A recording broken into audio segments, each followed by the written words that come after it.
Hello everyone, so today I will be showing you how to fix the issue when the taskbar is not loading or it's not responding or you cannot do anything in this taskbar here.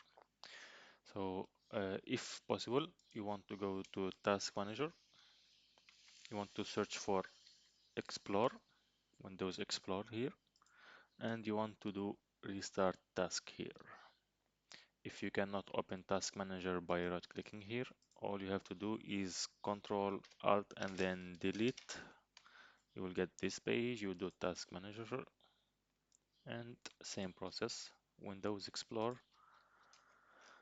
Okay, here it is. Do a restart. You should see everything being refreshed in the background, and you should be able to access everything now. If this does not work as well, I suggest you do a whole PC restart. Thank you.